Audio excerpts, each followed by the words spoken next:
بسم اللہ الرحمن الرحیم۔ السلام علیکم۔ آج 12 دسمبر بروز جمعرات ہم بات کریں گے سپریم کورٹ آف پاکستان سے جس خبر کا انتظار تھا 48 دنوں سے ہم انتظار کر رہے تھے، بالآخر وہ خبر آ گئی ہے۔ آئینی ترمیم 26ویں آئینی ترمیم کے خلاف درخواستوں سے متعلق اہم پیش رفت سامنے آئی ہے، وہ میں آپ کے ساتھ شیئر کروں گا۔ اور سپریم جوڈیشل کونسل کا اہم اجلاس طلب کیا گیا ہے جس میں، اور وہ بھی اچانک سے سپریم جوڈیشل کونسل کا اجلاس کل کے لیے طلب کیا گیا ہے، اور اس میں ججز کے خلاف بھی اور جو مخصوص نشستوں میں جنہوں نے جو کچھ لکھا تھا اختلافی نوٹ میں وہ بھی، اور اس کے علاوہ چیف الیکشن کمشنر اور ممبران الیکشن کمیشن سے متعلق بھی ریفرنس زیر التوا ہیں، شکایات، اس کی تفصیل بھی میں آپ کے ساتھ شیئر کروں گا۔ اور ساتھ میں آپ کو بتاؤں گا کہ پاکستان تحریک انصاف کی سربراہ عمران خان کی اہلیہ بشریٰ بیگم کے خلاف جو اہم درخواست تھی وہ بالآخر اس درخواست کو خارج کر دیا گیا ہے۔ جو کینسلیشن آف بیل کی درخواست تھی اس کو خارج کر دیا گیا ہے، اس کی تفصیل بھی میں آپ کے ساتھ شیئر کروں گا۔ اسلام آباد ہائی کورٹ میں درخواست دائر کی گئی تھی۔ سب سے پہلے میں آپ کو بتاتا چلوں کہ عمران خان اور بشریٰ بیگم پر فرد جرم عائد کر دی گئی ہے توشہ خانہ 2 کیس میں۔ توشہ خانہ 2 کیس میں سابق وزیر اعظم عمران خان اور ان کی اہلیہ بشریٰ بی بی پر فرد جرم عائد کی گئی ہے۔ اسپیشل کورٹ سینٹرل FIA کے جو خصوصی جج ہیں شاہ رخ ارجمند، انہوں نے سماعت کی۔ اس موقع پر سابق وزیر اعظم عمران خان کے علاوہ بشریٰ بی بی بھی اڈیالہ جیل میں موجود تھیں۔ اسپیشل عدالت کے جج شاہ رخ ارجمند نے فرد جرم پڑھ کے سنائی، جس کے بعد توشہ خانہ میں 18 دسمبر تک سماعت ملتوی کرتے ہوئے پروسیکیوشن کے گواہان کو طلب کیا گیا ہے۔ عمران خان اور بشریٰ بیگم نے ان جو فرد جرم ہے اس میں جو اس سے اپنے آپ کو الگ کیا ہے، فرد جرم کی صحت جرم سے انکار کیا ہے، اور انہوں نے کہا ہے کہ یہ جو ہمارے خلاف مقدمہ بنایا گیا ہے یہ سیاسی انتقام کی بنیادوں پر ہے اور ایسے مقدمات کی کوئی قانونی اور آئینی حیثیت نہیں ہے۔ وہیں پہ اسلام آباد ہائی کورٹ میں اہم درخواست دائر کی گئی تھی بشریٰ بیگم کی کینسلیشن آف بیل کے لیے۔ توشہ خانہ 2 کیس میں FIA نے درخواست دائر کی تھی کہ بشریٰ بیگم کی ضمانت خارج کی جائے۔ اس پر جسٹس میاں گل حسن اورنگزیب صاحب نے سماعت کی۔ بشریٰ بی بی بھی پیش ہوئیں۔ بیرسٹر سلمان صفدر نے موقف اختیار کیا کہ بشریٰ بی بی عدالت میں پیش ہو گئی ہیں۔ جسٹس میاں گل حسن اورنگزیب نے کہا، آپ ان کیسز کو سنجیدہ لیں کہ آپ کو ٹرائل کورٹ نے ہر تاریخ پر استثناء دیا، کدھر ہیں بشریٰ بی بی؟ بیرسٹر سلمان صفدر نے کہا وہ کمرہ عدالت میں ہے۔ جج نے کہا سلمان صاحب آپ کو ان کیسز کو سنجیدہ لینا چاہیے، اس ٹرائل میں بھی جلدی لگ رہی ہے، آج بھی ہم نے جیل ٹرائل پر جانا ہے ہفتے میں۔ سلمان صاحب آپ کو ان کیسز کو سنجیدہ لینا چاہیے۔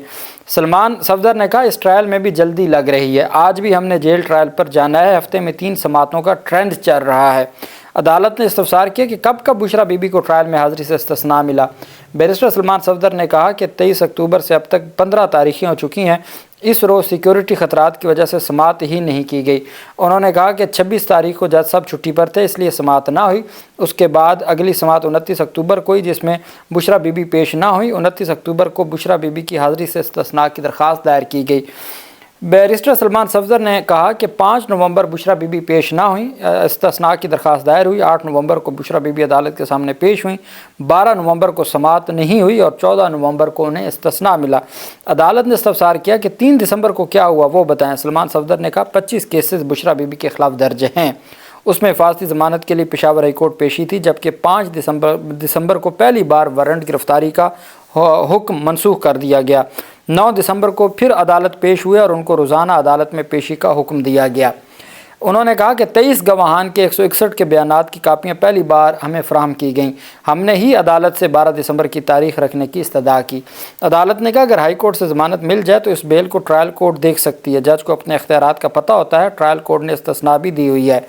عدالت نے بشریٰ بی بی کی ضمانت کی درخواست کو مسترد کرتے ہوئے کہا کہ ہائی کورٹ اگر ضمانت دیتی ہے تو ملزم اگر پیش نہیں ہوتا تو ٹرائل کورٹ کے پاس بھی اختیارات ہوتے ہیں، اور یہ ہائی کورٹ کے آرڈرز میں کی توہین عدالت نہیں ہوگی، اور ان تمام چیزوں کو ٹرائل کورٹ بھی دیکھ سکتی ہے۔ لیکن FIA کی جو ضمانت کی منسوخی کی درخواست ہے عدالت نے اس کو مسترد کر دیا کہ ان بنیادوں پر، جن گراؤنڈز کے اوپر آپ آئے ہیں، ان بنیادوں پر ہائی کورٹ سے ضمانت منسوخ نہیں ہو سکتی، اور ایسی گراؤنڈ نہیں ہے کہ کوئی مس یوز آف کنسیشن آف بیل کی گئی ہے بشریٰ بی بی کی جانب سے۔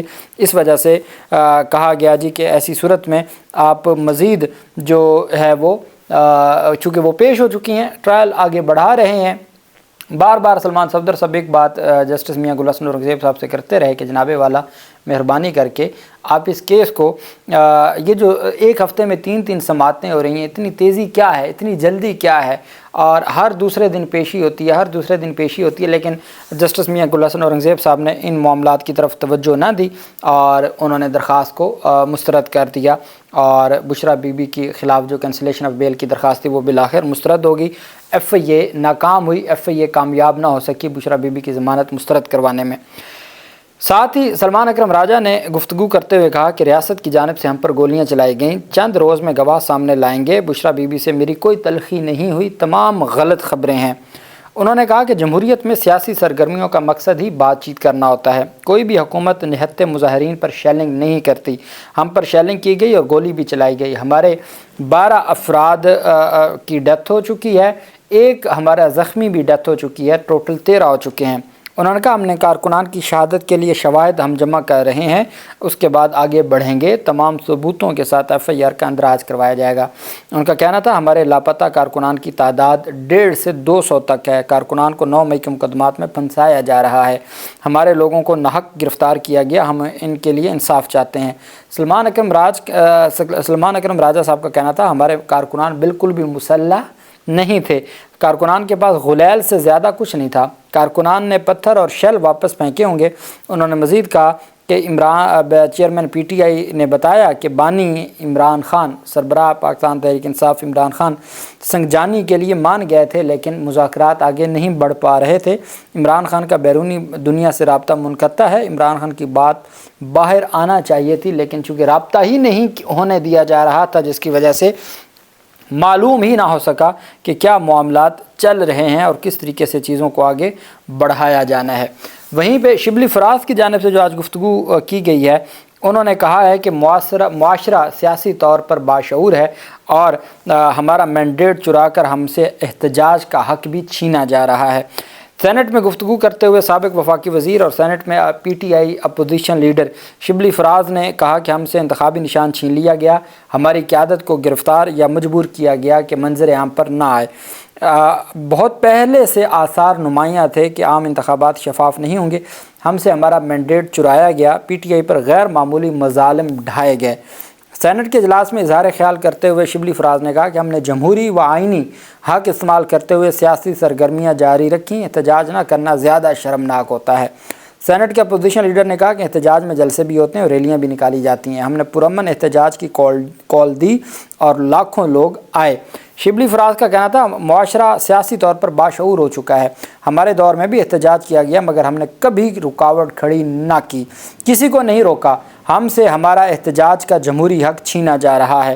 سابق وفاقی وزیر کا کہنا تھا کہ الیکشن ٹرائبونل محض مذاق بن کے رہ گئے ہیں، مخصوص نشستوں کے حوالے سے تاحال جو ہوا وہ سب کے سامنے ہے، سینٹ، قومی اسمبلی اور صوبائی اسمبلیاں تاحال نامکمل ہیں۔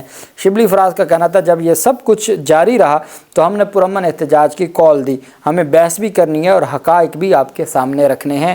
انہوں نے کہا کہ جب آپ کسی کا مینڈیٹ چرا لیں اور اس کے بعد احتجاج کا حق بھی نہ دیں تو وہ کیا کریں، کہاں جائیں۔ دوسری طرف ایک بڑی پیشرفت سامنے آئی ہے، سپریم جوڈیشل کونسل، یہ وہ ادارہ ہے جو چیف جسٹس کی سربراہی میں ان کے ممبر ہیں منصور علی شاہ، منیب اختر، عامر فاروق اور ساتھ جو چیف جسٹس ہیں پشاور ہائی کورٹ کے، تو یہ 5 رکنی سپریم جوڈیشل کونسل ہے، اور اس میں جو مقدمات ہیں، جو کیسز ہیں، وہ سب سے اہم کیسز ہیں۔ قاضی فائز کے خلاف بھی اس میں ہیں، ریفرنس ہے، شکایات ہیں۔ اس کے علاوہ جسٹس امین الدین خان، جسٹس نعیم اختر افغان کے خلاف بھی جو مخصوص نشستوں والا معاملہ تھا اور جو اس میں اختلافی نوٹ لکھا گیا تھا، اس کے حوالے سے بھی کچھ چیزیں ہیں۔ اس کے علاوہ پاکستان تحریک انصاف کی جو بطور جماعت درخواست ہے چیف الیکشن کمشنر اور ممبران الیکشن کمیشن کے خلاف، تو بہت اہم کیسز زیر التوا ہیں سپریم جوڈیشل کونسل میں۔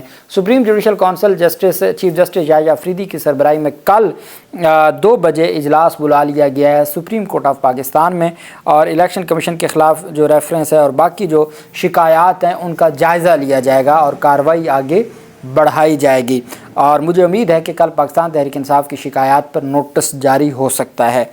وہیں پہ 26ویں یعنی ترمیم کے خلاف 48 دن ہو چکے تھے اور درخواستیں دائر کی گئیں بلوچستان بار کونسل کی جانب سے، بلوچستان ہائی کورٹ بار ایسوسی ایشن کی جانب سے، کراچی بار ایسوسی ایشن کی جانب سے، لاہور ہائی کورٹ بار ایسوسی ایشن کی جانب سے، پھر اسی طریقے سے مختلف جو خواتین ہیں 26 پاکستان کی جو ٹاپ کی خواتین وکلاء ہیں ان کی جانب سے، اسی طریقے سے سینکڑوں سینئر وکلاء کی جانب سے پٹیشنز دائر کی گئی تھیں۔ تو یہ تمام درخواستیں جو درجنوں درخواستیں آپ کہہ سکتے ہیں وہ زیر التواء تھیں۔ 48 دنوں سے ان کا نمبر نہیں الاٹ کیا جا رہا تھا۔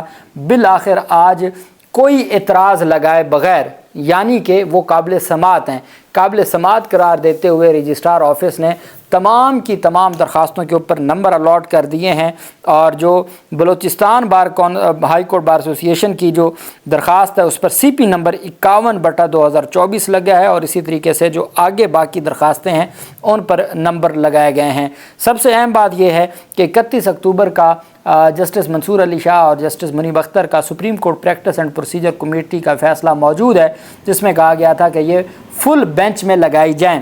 اب full court of the supreme court میں یہ لگنا تھا، لیکن ابھی تک درخواستوں پہ نمبر ہی الاٹ نہیں ہوا تھا۔ نمبر الاٹ ہوگا تو سماعت کے لیے مقرر ہوگا۔ آج نمبر الاٹ ہو گیا، اعتراض نہیں لگا، تو اس کا مطلب یہ ہے کہ اب یہ درخواستیں اگلے ہفتے کے لیے سماعت کے لیے مقرر ہونے جا رہی ہیں۔ سب سے اہم سوال یہ ہے کہ 31 اکتوبر کا جو 2 ججز کا 2 رکنی کمیٹی کا فیصلہ ہے، اس کے بعد یہ جو 26ویں یعنی ترمیم کے خلاف درخواستیں ہیں یہ full bench of the supreme court میں لگیں گی یا آئینی بینچ میں لگیں گی، یہ سب سے اہم چیز ہوگی، چونکہ تمام بار ایسوسی ایشنز بار کونسلز یہ مطالبہ کر چکی ہیں کہ یہ full court of the supreme court میں لگے۔ سینئر جج منصور علی شاہ صاحب اس کے حوالے سے خطوط لکھ چکے ہیں۔ فیصلہ ان کا supreme court practice and procedure committee کا فیصلہ آج بھی اپنی جگہ پہ برقرار ہے۔ ایسے میں اب یہ اہمیت اختیار کر گیا ہے کہ یہ full court of the supreme court میں لگے گا یا یہ آئینی بینچ میں اگلے ہفتے کے لیے لگے گا۔ لیکن حقیقت یہ ہے کہ 48 دن بعد کم از کم اتنی کامیابی ضرور ہوئی ہے کہ وہ درخواستوں کو اعتراض نہیں لگا، ان کو قابل سماعت قرار دے کے نمبر الاٹ کر کے جو پروسیس ہے فکسیشن کا سماعت کے لیے مقرر کرنے کا وہ شروع ہو چکا ہے۔ اللہ پاک پاکستان کا ہمیں ناصر ہو۔ بہت شکریہ۔ اللہ حافظ۔ پاکستان زندہ باد۔